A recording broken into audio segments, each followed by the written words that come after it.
You ever have a moment that sneaks up on you, soft at first, like a breeze, but somehow it ends up flipping your whole world upside down? That's what this was. He came over just to help, or at least, that's what I told myself. My husband was out of town. Again. Business trip. Same suitcase. Same goodbye kiss that didn't quite land where it used to. The kids were with my sister. The house was quiet. Too quiet. I remember standing at the kitchen sink that morning, just staring out the window, watching the neighbor's dog chase its tail. My coffee had gone cold in my hands. My thoughts were louder than the silence in that room. And then the doorbell rang. It was him, Daniel, my husband's coworker. We'd met a few times before. He was always polite, always smiling. A little too observant, maybe. He said he heard from my husband that we were having trouble with the cabinet door in the laundry room. Offered to swing by. Said he didn't mind. I should have said no, but I didn't. I smiled. I opened the door. I let him in. And maybe that was the moment everything changed. You know those moments that don't feel wrong until they're already behind you? Until they're living in the back of your mind like a ghost that never shuts up? I didn't think much of it then. Just a man helping a woman while her husband was away. It didn't feel like temptation. It felt like kindness. But now, months later, I still think about that moment. I still ask myself if it would have happened, if I hadn't been so alone. Because sometimes it's not about lust. Sometimes it's about being seen. Really seen. For the first time in a long time. And when you've been invisible for too long, even a whisper of attention can feel like thunder. Some stories don't start with love. They start with silence, and someone who noticed it. And once that silence is broken, it's hard to pretend you don't hear the echo. Subscribe to Heartfelt Tales Unfold, where true stories dig into the quiet moments that change everything. Because sometimes, the quietest moments speak the loudest. I'm a wife. A mother. A woman who used to feel needed, until I didn't. I used to wake up with purpose, little hands tugging at my shirt, a husband kissing my forehead on the way out the door, chaos swirling all around me like a dance I'd memorized by heart. But somewhere along the way, the rhythm changed. The kisses got quicker. The mornings got quieter. And the days started to feel longer. My husband, Eric, is a good man. He's not cruel, not careless. He works hard, provides well, but lately, it feels like he's more present in spreadsheets than in our marriage. Like I've become part of the furniture, useful, but unnoticed. He's always on the move. Conferences, clients, late-night calls from hotel lobbies. He says it's just a busy season. But seasons change. This one didn't. And when he's home, it's like his body is here, but his mind is somewhere else entirely. We talk, sure, but it's mostly about logistics. Groceries, school schedules, the broken light in the hallway. We don't really talk anymore. Not about feelings. Not about us. And certainly not about the space that's quietly grown between us like a crack in the foundation we never noticed until it started swallowing things. And then there's Daniel. Daniel. He's the kind of man who notices things. He works with Eric, same team, different energy.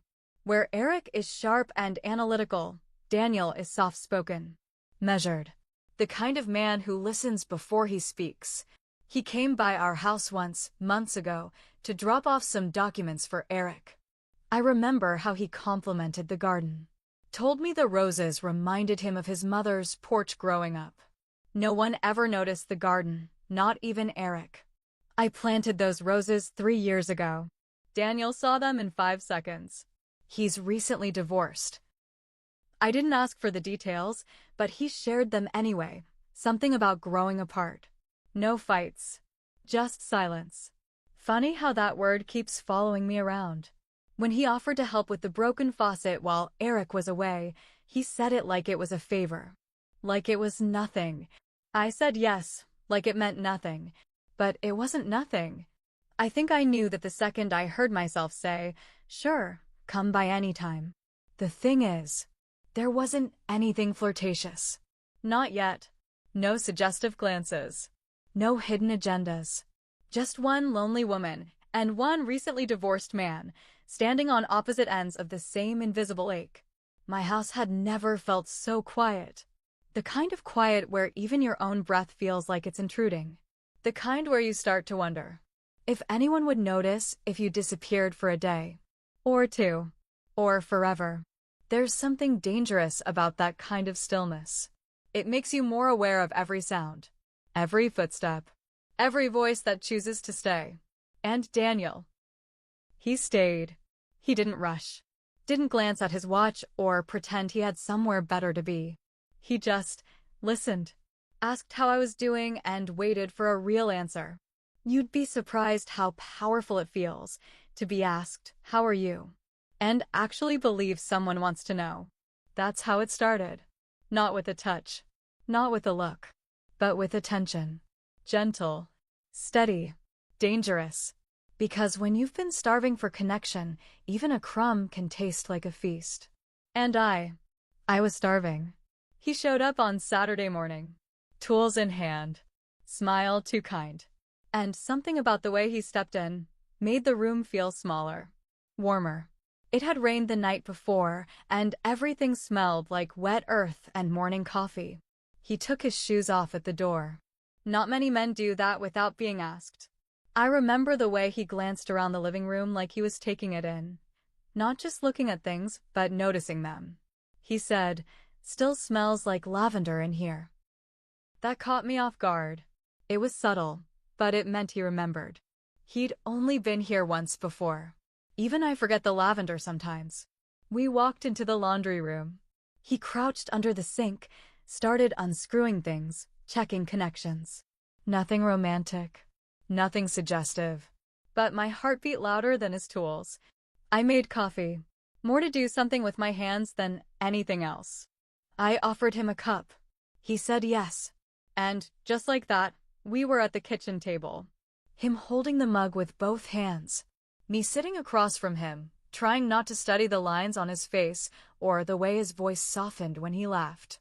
We talked about nothing at first. Then a little more. He noticed the painting above the couch. One I did years ago before the kids. Before the marriage started to feel like a business agreement. He said it reminded him of a sunset he saw on a hiking trip out west. Said the brush strokes looked like movement, like breath. Eric never noticed that painting. "It's been on the wall for 5 years. Daniel asked, "Did you paint it?" I nodded, surprised at how shy that made me feel. He smiled. "You're really talented." Something in me flinched, like I wasn't used to hearing kindness without condition. We sipped our coffee. The light from the window spilled across the table like honey. And there was this moment, a small one, where he looked at me, and I looked back, and I didn't feel like someone's wife. I felt like me. Just me. It was so brief, but it hit deep. Like remembering a version of yourself you didn't know you missed. He didn't leave right away. The faucet was fixed. The coffee was done. But he lingered, not rudely. Just enough. Enough for me to notice. Enough for the air to shift. He leaned back in the chair, looked around the kitchen again.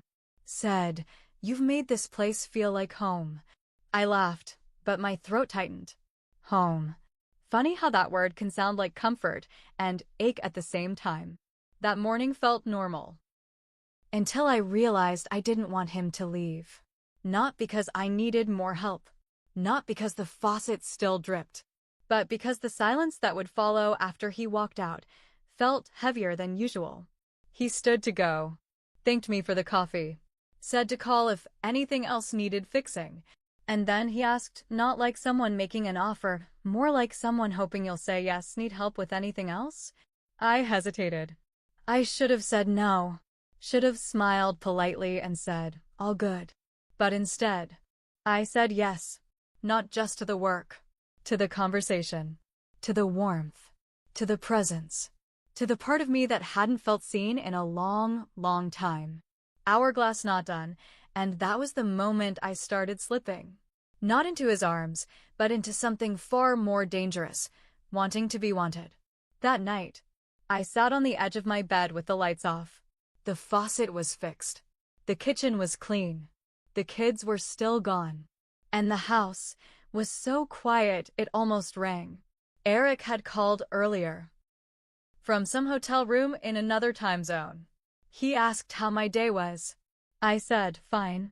He told me his presentation went well. I said, that's great.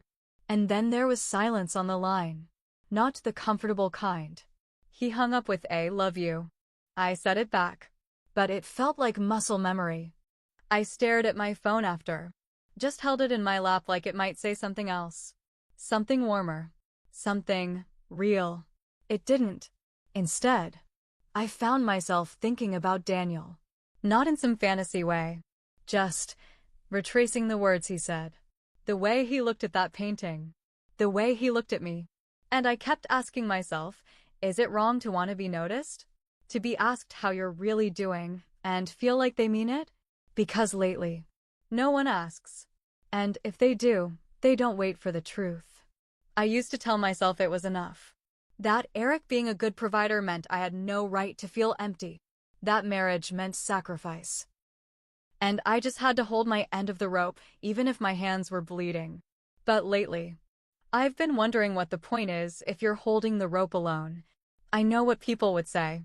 That I should count my blessings. That loneliness isn't an excuse. That attention from another man is a slippery slope. And maybe they're right. But what do you do when you're slipping and no one even notices? What do you do when the only person who sees you isn't the one who promised to? I tried to shake it off.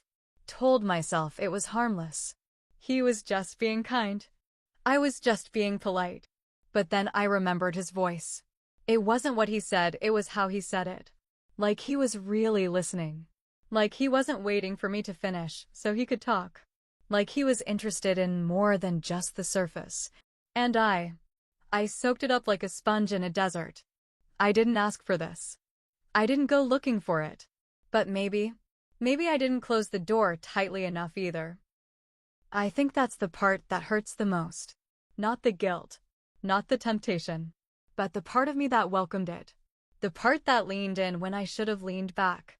The part that wondered what it might feel like to be touched without duty. To be kissed without planning. To be wanted just because. I love my husband. God, I do. But I was starting to feel like a ghost in our house. Folding clothes that no one noticed. Cooking meals that no one complimented. Smiling in photos that didn't feel like memories. And suddenly, one man, one moment, reminded me what it felt like to be human again. That scared me more than anything. Because if one kind word can shake the ground beneath your feet, what does that say about the foundation you're standing on? And more importantly, how long before it finally cracks? A few days passed. I kept busy. Or tried to. Laundry, errands, school pickups, all the usual pieces of my routine. But in between the tasks, my mind kept drifting. To his voice. His smile. The way he looked at me like I wasn't invisible. Then, on Wednesday afternoon, my phone buzzed. Daniel. He texted, "Hey, didn't mean to bother you, but I noticed your screen door was sticking when I left the other day. Want me to swing by and fix it?" I stared at the message for a full minute. Not because I didn't know what to say, but because I already knew what I would. I typed, "That would be really helpful. Thank you." Just to fix the screen door, he said when he showed up. Same smile. Same quiet kindness that felt almost dangerous now. This time, we didn't rush. He worked on the door. I made tea. And somehow it all felt more familiar than it should have. We laughed more. Talked longer. It didn't feel like flirting, not yet. But the way he looked at me when I spoke, it made me feel like my words mattered again. He noticed the little things. The chipped nail polish I hadn't had time to fix. The new book on the counter. He asked what it was about. Said it sounded interesting. Asked if I liked it. Eric hadn't asked about the books I read in years. Half the time, he barely noticed when I changed my hair, let alone anything smaller. But Daniel Daniel noticed. I found myself asking him questions too. About his divorce. About how it felt, walking away from a marriage that once felt so permanent. He told me it didn't happen all at once. That it started with silence. Missed moments. Words left unsaid. Touches that never landed. And when he said that, I felt a lump form in my throat. Because it sounded familiar. Too familiar. We didn't talk like strangers. We talked like people unraveling. Noticing threads we never meant to tug on. That evening, it got late. He was finishing up the door, and I offered him dinner. It came out so casually. You hungry? I made enough. He hesitated, then smiled. Said, I'd like that. I set the table. We ate. Nothing fancy, just leftover pasta and salad. But the atmosphere felt heavier. Like the air had a pulse. We sat across from each other, candle flickering on the table, our voices softer than before. He told me he missed this, home-cooked meals, someone asking about his day, warmth. And I told him. I missed being seen. And for a moment, we just sat there. Not talking. Not moving. Just existing in the same space. Two people who never meant to drift. But somehow ended up on the same lonely shore. At one point, we both reached for the serving spoon at the same time. Our hands touched. Just lightly. But I didn't pull away. Neither did he. It wasn't just about the touch. It was the stillness afterward. The way neither of us said a word. But everything was suddenly louder than it had been in years. I got up first. Started clearing the dishes, pretending nothing happened. He offered to help, and I let him. We moved around the kitchen like we'd done it 100 times. And maybe that's what made it scarier, how natural it felt. When he finally picked up his keys, I walked him to the door. I opened it. He stepped into the night. But he didn't say goodbye. He just looked at me. Like he was waiting for something. Permission. A sign. A reason to stay. And I didn't give him any of that. But I didn't give him a goodbye either. I let the silence fill the space between us. And it said everything we couldn't. It was raining the next time he showed up. Not just a light drizzle, the kind of rain that turns the sky gray and the air cold. Thunder in the distance. That steady hum of water hitting pavement like a heartbeat. I hadn't expected him. He said he was just in the neighborhood. Said he remembered the gutter by the porch was still loose and figured he'd tighten it before the storm got worse. I opened the door and there he was, soaked, smiling, water dripping from his hair and jacket. I told him to come inside. Wait out the storm, I said. It sounded harmless. It wasn't. I was in an old shirt. The soft, loose kind you wear when no one's around. No makeup. Barefoot. Vulnerable. He stepped in. Shook the rain from his arms. And we both paused. There was a silence, but not the kind that needed filling. The room felt smaller again. Warmer. Tighter. I offered him a towel. He dried his hair. Our eyes met for a second too long. He said, "You okay?" I nodded. But I wasn't. I was unraveling, quietly, completely. We sat on the couch, waiting for the storm to pass. But it didn't. And neither did the weight in the air. There were no grand declarations. No seduction. Just gravity. Two people pulled towards something they didn't plan. But didn't resist. He reached out, barely. His fingers brushed mine. And I didn't move. We sat there, side by side, the thunder outside almost syncing with my pulse. When he touched my cheek, I closed my eyes. Not because I was scared, but because I needed to stop seeing the lines I was about to cross. It wasn't planned. But it wasn't accidental either. I kissed him first. Soft. Slow. Searching. And in that moment, everything I thought I knew about myself, about marriage, about loyalty fell away. There were no words. Just mouths. Hands. Heat. It was passionate. Silent. Heavy with guilt even as it was happening. Like we both knew we were falling, but neither of us reached for the edge. His jacket hit the floor. My shirt slipped over my shoulders. And still, no one said a word. Because we couldn't. Words would have made it real. Words would have broken the illusion that this was just a moment. But it wasn't just a moment. It was the breaking point. The worst part? I didn't stop it. I could have. 100 chances to step back. 100 reasons to say no. But I didn't, because I needed to feel something. Something other than invisible. Something other than needed for chores, for errands, for what I could give. I needed to feel wanted, for me. And for a few stolen minutes. I did.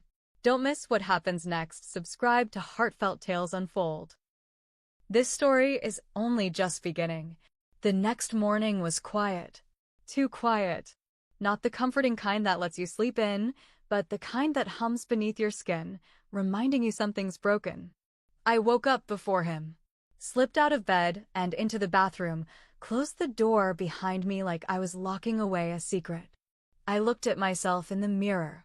Hair tangled, skin flushed, eyes I didn't recognize. I splashed cold water on my face. It didn't help. The guilt clung to me like fog. Thick, relentless. When I came out, he was already dressed, sitting at the edge of the bed, tying his shoes. He didn't say much, didn't try to stay longer than he had to, just stood up, nodded, and said, "Take care." Then he left. No kiss, no goodbye, no promises. The door clicked shut behind him, and that sound echoed louder than anything else. I stood there, frozen, the sheets still warm, my chest still aching. And then my phone rang. It was Eric. His name lit up my screen like an accusation. I hesitated, just for a second, then picked up. "Hey, babe," he said, voice chipper, casual.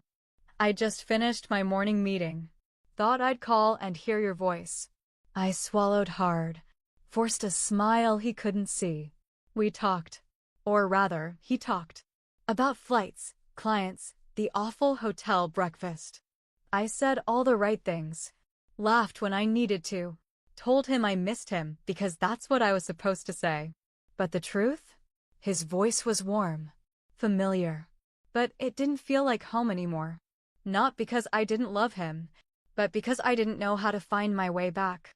After we hung up, I just stood in the kitchen, holding the phone like it might burn me. I waited for a text from Daniel. Something, anything, but nothing came. I didn't text him either. I told myself it was better this way. That if we both stayed quiet, maybe it would fade. Maybe it would shrink into something forgettable. But it didn't. It grew. In my chest. In my thoughts. In the way I suddenly noticed every glance from the neighbors. Every casual comment. Every shift in the air. Paranoia crept in like a shadow I couldn't shake. Did anyone notice? Was there something in my face, in my voice, that gave it away? Does he regret it? Did I mean anything at all? Or was I just a moment for him too? I didn't know. And I didn't dare ask. I kept busy. Washed the sheets. Cleaned the dishes. Lit candles. All the rituals of pretending nothing had happened. But nothing felt clean. Not the air. Not my skin. Not me. And the worst part? I wasn't just ashamed of what I did. I was ashamed of how alive I had felt when it happened. And now, with nothing left but silence and shadows, I had to figure out how to live with both. I stopped looking in mirrors after that day. Not just the big ones in the bedroom or the bathroom, the little ones too. The reflection in the microwave door, the rearview mirror in the car, even the window at night when the lights were on inside. Everywhere I looked, I saw a woman I didn't recognize. I used to be a woman who believed in vows, who believed in loyalty, in integrity, in the kind of love that weathered storms and stood tall in the middle of silence. Now, I don't know who I see anymore. Sometimes I catch my own eyes in the glass and they look distant, like they're searching for an excuse, or a reason, or a version of me that makes more sense than the one standing here. I keep asking myself, was it betrayal? If it came from emptiness? If the space between me and my husband had grown so wide, was it really cheating? Or was it just falling into a gap that had been there all along? That's the thing no one tells you about loneliness. It's not loud. It doesn't scream or slam doors. It whispers. It erodes you quietly, like water on stone. And when someone finally speaks into that silence, really sees you, it feels like oxygen. Like waking up after years underwater. But does that justify it? Does needing connection make what I did any less wrong? I want to believe I was just human. That I made a mistake out of pain, not malice. But that doesn't make the ache in my chest any softer. I've thought about telling Eric. More times than I can count. In the middle of the night. While washing dishes. While pretending to laugh at something he said on the phone. But every time, the words get stuck in my throat. What would I even say? I was lonely? I needed to feel something? I don't know if he'd understand. I don't know if I want him to. And yet, part of me wonders, would it have happened if I hadn't felt so invisible? If Eric had just asked me how I was? Not the surface level stuff, but the real stuff. If he had looked at me and seen me, not the housekeeper, not the mother, not the planner of school runs and meal preps, but the woman behind all of it. Would I have ever opened that door? Would I have let someone else step into a space that should have belonged to him? I don't know. And that uncertainty. That's what keeps me up at night. Not just what I did, but the silence that made it possible. Have you ever made a choice? Not because you truly wanted to, but because you didn't know how to say no? Because the emptiness inside you got too loud. And someone, anyone, offering warmth even for a moment felt like the only way to quiet it? I keep replaying that night. Not to justify it, but to understand it. To ask myself where it began. And why I didn't stop it? Was I wrong for letting that moment happen? Or was I just human? Aching to feel seen again? Touched. Heard. Held not out of obligation, but out of desire? I don't expect sympathy. And I'm not proud of what happened. But if you've ever found yourself at a crossroads where the line between right and wrong blurred in the fog of loneliness, then maybe you'll understand. Speech balloon, tell me in the comments, was this betrayal? Or was it just a cry for connection? Was I selfish? Or simply broken in the silence? If stories like this stir your soul, if they make you think, feel, remember, like this video and subscribe to Heartfelt Tales Unfold. Because here, we don't just tell stories. We unravel the human heart. Some people come into our lives quietly, not to stay, but to show us what's missing. They arrive like a whisper, like a soft knock on a door you didn't know was still open. And before you know it, they've lit something in you that you thought had long since burned out. But here's the truth. Just because something feels right in a moment, doesn't mean it leaves you whole. Sometimes, it leaves you emptier than before. Hollowed out in places no one can see. I don't know if I regret what happened, or if I just regret needing it so badly. What I do know is that silence in a marriage can be louder than any argument, heavier than betrayal, colder than distance. And sometimes, it takes the wrong person to remind you of everything you've been missing. Not to fix it, not to stay, but to wake you up. Now I'm awake, and I can't go back to sleep.